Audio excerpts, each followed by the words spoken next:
So today I'm going to talk to you about basically how I believe marketing can be a conversation. That marketing does not have to be an unwelcome guest. You don't have to be uncool anymore. That's the good news.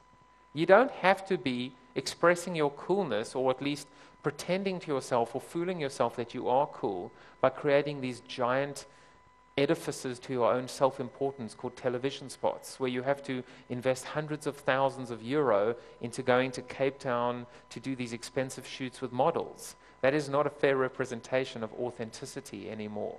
Right now I'm going to show you how you can in fact be truly cool by being the first person that your consumer invites to their party, the party of life.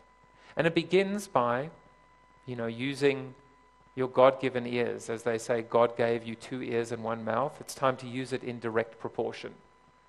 The first thing to do is, in fact, nothing. It's to listen and to learn. Because we are smarter collectively than individually. It all comes from listening first. And my point, and I made it yesterday as well, is I don't know everything, but thanks to my readers and my listeners, I do know everything. Because I'll say one thing, and they'll tell me 3 other things. And they will give me tips and alerts to things that I can then put in my presentation and share with you. So in a way, today's presentation is less about me and more about my community and my conversation as well. It's important to respond. And there are 2 words that I think are probably 2 of the most critical words for you. It's response and responsiveness. So the one idea is you've got to be able to respond properly, comprehensively, and the other is to respond quickly.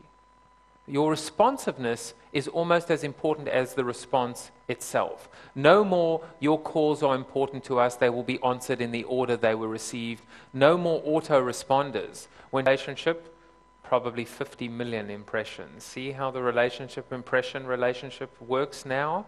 But what's interesting about it is, in the book I talk about this case study, and I actually say, if you go to Google and you type in the word Comcast technician into Google, the #1 search result is this video.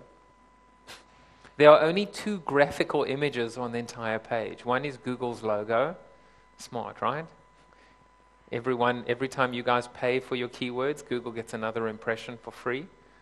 That's a good business I want to be a part of.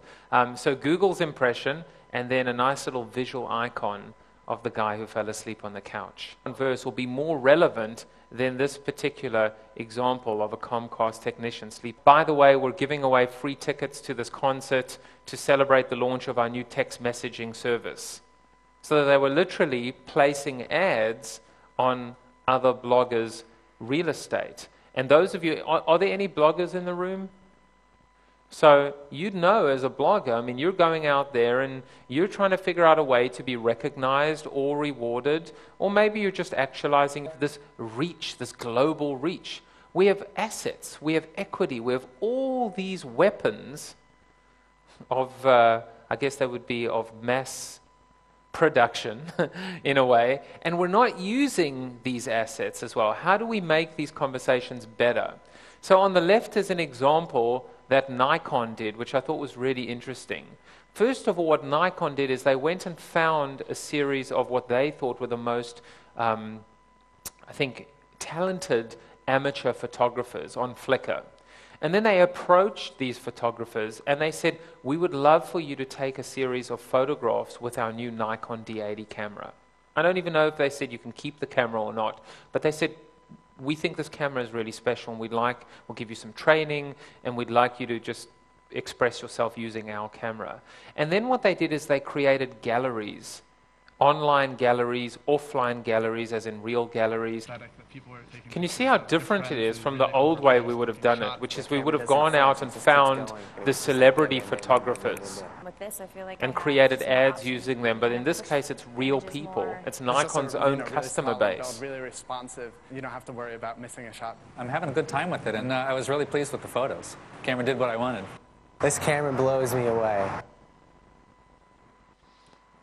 So who ultimately says authenticity more, us or them?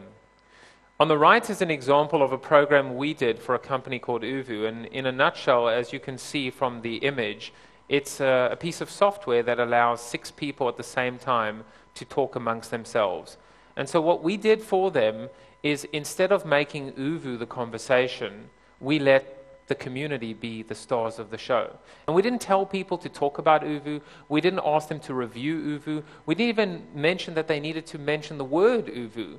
We said, all we want you to do is try this out for yourself. Someone once called it, I interviewed just at a get-together, they called it trivatizing. You know, it's a demonstration of the actual efficacy and functionality and benefits of the products and services